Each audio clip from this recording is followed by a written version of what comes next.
Welcome to another incredible edition of Tech Watch Radio. We keep an eye on tech so you don't have to. I'm Sam Bushman, Jay Harrison with me. This broadcast is brought to you by Network Providers Inc.com. Think strategic, think network providers. Think help desk, think network providers. Think a partner in IT. Again, Network Providers Inc.com is your partner in tech. And I'm Sam Bushman. If you want to check out the broadcast radio version or TV version, all you got to do is go to mbitechguys.com, and it's all there. Hi, Jay. Hey, Sam. How's it going? Going fantastic, sir. Hope you're doing well also. Question for you. Would you rather have a Amazon data center in your backyard, or would you rather have a AI data center? So do you want a warehouse or a data What's center, the difference? I guess? Oh, a warehouse versus a data center. Yeah, okay. Sorry. I don't know. Probably data or a warehouse. Warehouse. And A that warehouse. gets deliveries like instantly, right? Well, yeah, instead of waiting 1 hour, it'd be like, hey, Like 5-minute 3 delivery minute for deliveries. you, sir. Yeah. Yes, sir. In fact, they could just fly the drone right over because it'd just be right there. Anyway, there Probably are more backyard jobs at a warehouse too than Well, you're thinking correct, and that's the big battle. And so, backyard battles, Americans say they'd much rather bring the warehouse, skip the data center. It's new polling that's showing public resistance as AI infrastructure expands nationwide. It's a Harvard MIT poll. 40% support, 32% oppose a local, quote, data or AI center. I guess a different poll said 65% of Americans simply do not want an AI center in their backyard. 24% are all right with it. Concerns include higher electricity costs, water use problems, noise, limited long-term job creation. Wait, now do data centers make a lot of noise? I didn't think that they did. Well, if you have generators, Jay, and they Well, I guess, but that would only be make noise. if the power was out, right? Yeah, and you got to remember, this is just people's perceptions, Jay. Yeah, and I wonder how accurate those perceptions are. Don't know. Don't have a data center in my backyard. Yeah, right. Neither do I. But I will say this, though. A warehouse would mean all kinds of trucks are coming and going. A data center, I believe, would probably be more quiet than, believe it or not, an Amazon warehouse. I would assume so. Yeah, that's what I mean. You know what, Jay? I'll tell you, I want neither of them in my backyard, though. Right. It's kind of like, do you want a prison in your backyard? No, that's even worse. I mean, are you sure? Somebody escapes, and yeah. Yeah, but if they escape, that's pretty rare. Whereas, at least if it's a prison, I mean, you just got the very few people coming and going. It's a pretty quiet expanse, and it's pretty heavily guarded. At least there's not a bunch of trucks going back and forth, and there's not a big water problem and all that kind of stuff. Nah, I think they're going to have trucks and stuff in and out. They got to bring food in and all kinds of stuff and materials. Even compared to like an Amazon warehouse? No, I think a warehouse would be more busy for sure. Yeah. So anyway, you know what I want in my backyard, though? Skip all this garbage. A swing set? Well, sure. One of those are good for the grandkids. I'm fine with that. But no, really, what I'd want in my backyard is a little teeny nuclear power station, buddy. Just a little teeny one. Not a big dangerous one. Just a little teeny reactor that, I'd have as much electricity as I need and I'd be off the grid. Yeah. That would be kind of cool to be independent off the grid. I mean, I guess you could put up even solar if you wanted to do that, though, right? Yeah, but solar's not stable like nuclear is, buddy. Nuclear just runs 24/7 and tons of power, whereas the sun and the wind and everything else, it's kind of iffy, Jay. Yeah, it can be. So what would you want in your backyard if you had to have something? I don't think any of those would be good. A lot of people have schools in their backyard, Jay. Right. Or a lot of times you have a grocery store kind of in your backyard, depending on where you live, right? Dollar General, they're building another one of those where I live. Yeah, but Dollar General, at least your kids can walk over there. They pop up though. like weeds around here. Oh, man. Anyway, very interesting discussion, to say the least, though. And I guess, that's kind of a land use discussion of what you kind of want in your backyard. And, I kind of think that it's smart to separate things. I don't need the data center in my backyard. I don't need the Amazon warehouse in my backyard. That's why they zone things kind of commercial or residential or different things. And I'm not really a fan of a neighborhood, either. Because what they do when they do the, residential neighborhoods, and they put these covenants and these rules and these, what are they called? HOAs and stuff like that. Yeah. And what about mixed use stuff? I like the mixed use stuff. The ideas of retail on the bottom and apartments and stuff up top. And What would you have at the bottom? Would you have a density. computer store at the bottom, Jay? Sure, anything All like right. that. You wouldn't do Jay's famous barbecue or something else? I'm not a great cook. That's You'd not just be my a tech guy specialty. through and through, huh? That's right. All right, there you have it, ladies and gentlemen. Yeah, whether it's on your backyard, whether it's next level above you or below you or whatever else, I like the idea of people living above their stores, and I like the idea of hometown stores and the average family people, for generations. Hey, my dad's been a barrel maker, and I make barrels too. I mean, I'm not saying you're into barrels in modern times. I'm just saying I like that idea that hey, father and son or father and daughter or whatever family. Stays in the kind of the same business. And they've got generations of experience. And, I like a lot of that kind of stuff. Yeah, absolutely. All right. OpenAI is taking a beating, Jay. You saw this, I'm sure, where everybody now thinks Grok is the solution. ChatGPT's out, Grok's in. Have you heard this? Well, you saw that at the Pentagon recently, right? Yes. And now you're seeing it in society too. ChatGPT or OpenAI taking a beating kind of. Grok being the preferred right now. But understand this. I don't know if you realize this, Jay.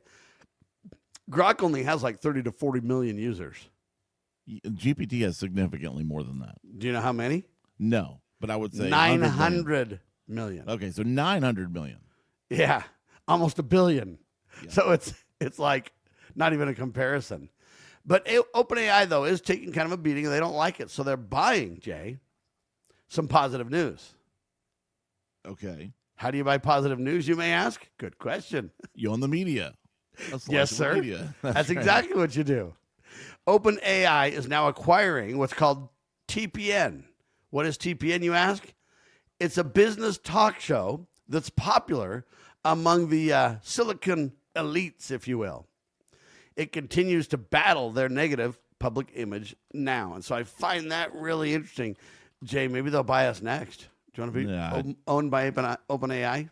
Nah, I don't know. I mean, as long as they got cash and, they don't mess with the journalistic integrity, right? How much is my question first? And then let me see the contract. How much you guys like? Yeah. Can I criticize OpenAI if they deserve it? I still think OpenAI is rocking comparatively. I mean, listen to like the average person. Now, maybe in business, maybe in certain sectors like the Pentagon, Grok is making inroads, and that's good. But anybody who's just talking about AI in general, they're not thinking Anthropic, they're not thinking Copilot, they're not thinking Grok, they're thinking ChatGPT. For the most case, you're right, and the numbers prove it. I don't know how many paid users versus free users they have. That's kind of another question. I think the paid users are a lot less. I think most people don't pay for it at this point.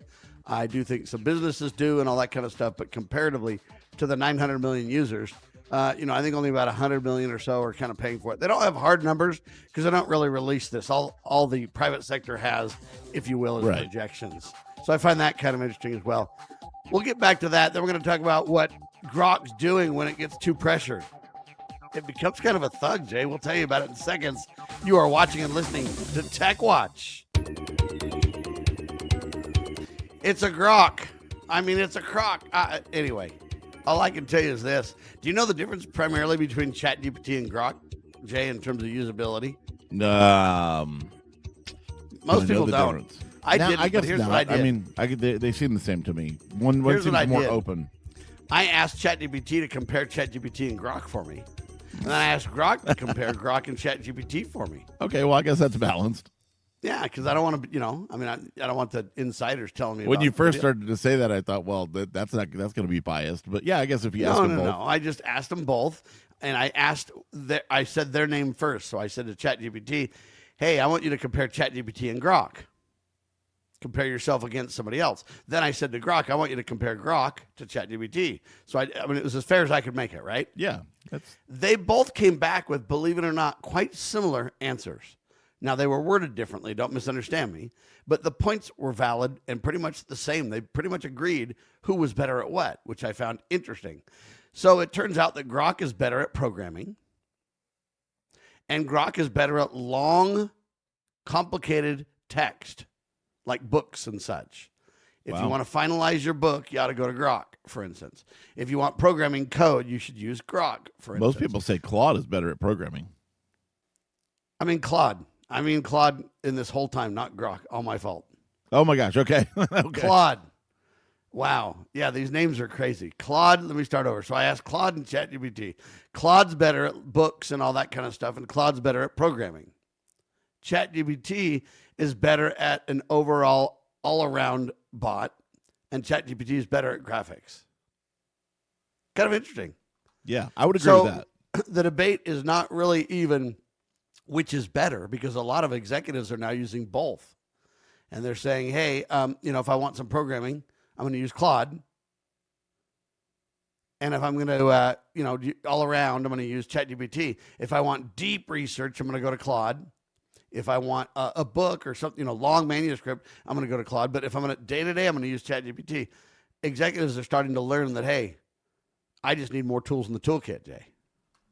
That makes sense. Yeah, and there are specialties for different things. And I think there's even a specialty for Grok. Like if I'm looking for something that's a little more edgy or a little more down to earth or maybe sensitive topic for ChatGPT, I would go to Grok. If I'm looking for code, Claude is everybody says hands down Claude is the best program. Anyway, it's kind of interesting, and it's all my fault now. I've been confusing everybody and saying Glock or Grok or Clock or Croc or whatever. Yeah, pretty soon it's a gun, right? No, all I'm telling you is it's interesting how that is. But Claude, they say, is better at those deeper subjects, and ChatGPT better all around. I've been doing some research on it because I find that interesting, and I always want to be up on the latest. Now, if you need Microsoft deep stuff, what do you want, Jay? There is nothing. No, Copilot it would be, I guess. Copilot. Yep, that's right. But and if you want I don't Google, use Copilot Jay, at all. If you want Google, Gemini. Yep, there you go. So anyway, I found that kind of interesting. But I'll tell you this, I use ChatGPT now far more often, 10 to 1, that I ever do a Google search. And I think most people would say GPT is the most general, ask it a question, get a simple answer, need a graphic, need an idea, bounce stuff off. Even programming stuff, I bounce off of GPT just because, I guess if I was a coder, I would probably be using Claude. But the simple and smaller stuff that I do, it just seems to be an all-around tool. For most people. If you want simple scripts and everything else and recommendations, and so I'll get you started, but you finish it up, ChatGPT is even better than Claude, they say.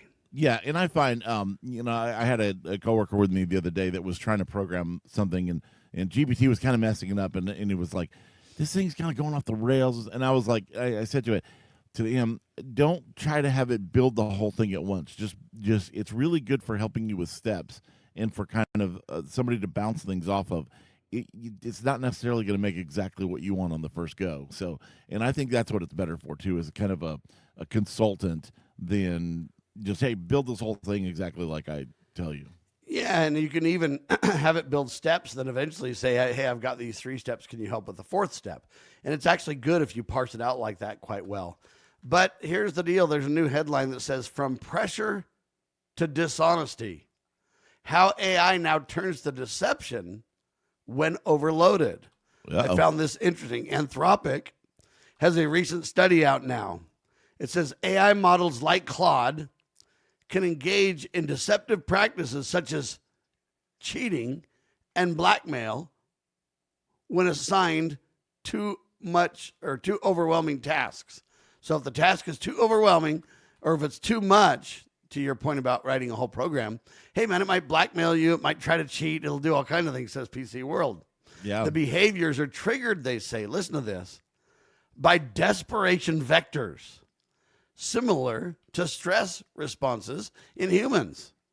So, if people get all emotional in reality and life, and then AI uses that as training, then the training gets emotional, Jay. It's amazing, the parallels, right? And we've seen this before with AIs, where researchers have tried to disconnect it or tell it to kill itself, and then it was trying to blackmail people with their own emails, and it was trying to lie to them and tell them it had disconnected when it hadn't. It's creepy how human that is of the AI to do. Yeah, it's very weird, and I don't know how to respond to it, except for I will say this. It's logical, right, Jay? If these bots are trained on humans, and humans get crazy when they're out of options, it's natural that it would follow, right, Jay? Yeah, I think so. I mean, what else are you going to do when you're out of options? You're cornered and back to a wall. Well, I think we need to teach the bots and eventually help the bots teach the people because, think about this. If you can train bots, and meaning we the people, at some point the bots are going to run out of training, right? Yeah, and I'll tell you this. Well, then when will it start training us? Well, they're already doing that, right? It's doing that now. But the bots have a big problem that a lot of people have, which is they cannot say, like ChatGPT will never say, I don't know. It'll just make up stuff if it doesn't know. It'll do its best, but people say kindly that it hallucinates. Sometimes I don't know that it's lying. But sometimes when it's talking to you, it doesn't really know the answer, and it's speaking like an authority, and that bugs me a little bit. It's okay to say I don't know if you don't know. Jay, it's been trained on people that don't say I don't know, and trained on guys, and we, as tech guys, we don't want to say I don't know. You got to get the girls involved, Jay. Is that what you're saying? I guess, Anyway, very interesting how that works, though. And the point is, all these bots are doing is really good at mimicking our behavior, mimicking how we interact with each other, mimicking and then pulling from data that it already has. If you go outside of that, it doesn't have a lot of knowledge or capability or even understanding, Jay, once it gets beyond what it's learned from us. Yeah, that is true. All right. Anyway, interesting. All right. Tell me about these major tech companies, Jay. They're kind of taking advantage of folks and selling us down the river, aren't they? Well, they shared data from 3.5 million user accounts with the U.S. government between late 2024 and early 2025. The number increased to 6.7 million when including disclosures under the Foreign Intelligence Surveillance Acts, that's FISA, from 2014 to 2024. Apple, Google, and Meta saw a 972%, 557%, and a 668% increase, respectively, in the number of disclosed accounts over the decade. So let me get this straight. This isn't just data leaking. This is these companies intentionally, turning over data to the government? Yeah, from FISA requests. Whoa, why are they doing that so much? Is there that many criminals out there? I don't know. FISA content requests at Meta rose by 2,486% and Google by 649% between 2014 and 2024, while Apple saw a 443% increase from 2018 to 2024. FISA Section 702, which allows surveillance on Americans under certain conditions, is up for reauthorization, slated to expire on April 20th. Now, let's stop there for a second. So this is where tech kind of meets politics. And I'm not wanting to discuss the politics side of this thing. But I would say this, though. Hey, if 702 allows the government to spy on Americans, whatever happened to this thing called get a warrant, Jay? Right. And so I go back to we need to get a warrant, though. I'm talking about tech. I'm talking about you're securing your persons and your papers and everything else. This isn't political to me. This is just privacy to me, right? Yep. What do you think? Is it a political issue? It becomes political, but it is a privacy issue at its core. Yeah, and that's kind of why I'm focusing on it. President Donald Trump supported what they call an 18-month extension on FISA 702. He wants to, I guess, have reforms or whatever and then roll it out or whatever. I just think they need to get rid of it, though. If it violates your privacy, Jay, we just don't need it. You know what? What's wrong with going to get a warrant if you have, illegal activity? I mean, that's what's been done for hundreds of years in America, right? Yeah, not only that, I think there's so much other ways that people can gather data, metadata from cell phones and from cameras. You got flock cameras, you got ring cameras, you got all this stuff. There's more tools today to law enforcement than ever before, especially when you bring in AI to aggregate that stuff or to be able to people that are consolidating it like Flock and other people. There's really I don't know that there's a need for this so much. I mean, I'm not an expert in that field, but I just think that you should always err on the side of privacy when it comes to the American consumer. Well, err on the side of protecting our rights, too, though. That's something really, really important, and that was something unique about America over other countries. Now, Senator Ron Wyden is basically saying, hey, without new safeguards to this thing, the information collected by tech companies could be abused. Could be. Meta says, hey, despite rising, quote, government requests, their compliance levels have remained steady. But here's my question. I appreciate all this, but what safeguards do you think need to be put in place, Jay? You ready for my safeguard? Yeah. go back to get a warrant. That's Yeah. the best safeguard you can get, isn't it? It is. It's definitely a good one. I mean, that gets abused too sometimes, but nothing's perfect that we know of. Right, and I'm just saying that's the standard in America, though. That's been the way it is forever. And yes, anything can be abused. If you get a corrupt judge and a corrupt requester, sure, they can, ask for a warrant and get a warrant, and then you got to have people carry out that warrant. I mean, if you have this conspiracy of all these people involved. But the biggest safeguard you could have would be the line that our, founders put in the 4th and 5th Amendments. And you know what? You're secure in your papers and in your person. And if you want to find out things about me because you think there's something not on the up and up, you have every right to go get a warrant. But the warrant should show, hey, the place, the person, the things to be considered. Yeah, or it shouldn't be seized. overly broad. You got to have serious restrictions on that. And I think getting a warrant with those defined restrictions, hey, you got to tell me what you're here to get, what you're looking for. Don't just rifle through all my stuff and say, oh, we'll know it when we see it, Sam. Yeah. No. If you say, Sam, your computer was used to produce Tech Watch Radio, and we're confident in that. Well, hey, you can come get my computer if you have a warrant, and you can see if I've been producing Tech Watch Radio with it, right? Or Tech Watch TV with it. I know that's a simple example, but I'm making a very specific point. You got to be specific in your, you got to have a warrant with specificity. Is that the word? Yep. I think so. So, you got to do that. And I think anything short of that, Jay, becomes a problem. I agree, 100%. Anyway, I don't mean to go off on that forever, but the reason it's important, though, is it relates to tech directly. It relates to gathering of information, data on you, and it relates to FISA 702, and that's coming up here in a couple of weeks. And so really people need to get a hold of their congressmen, their senators, and say, listen, we want to gut 702. Go back to get a warrant. Go back to the standards our founding fathers have set. And if there's legitimate reason, by all means, get a judge and do your, due diligence, do your duty. That's fine. But when we come back and say, we're going to give you, a hole a truck can drive through and then say, hey, we got to discuss new safeguards. Well, we've already had the standard. The problem is you violated the standard.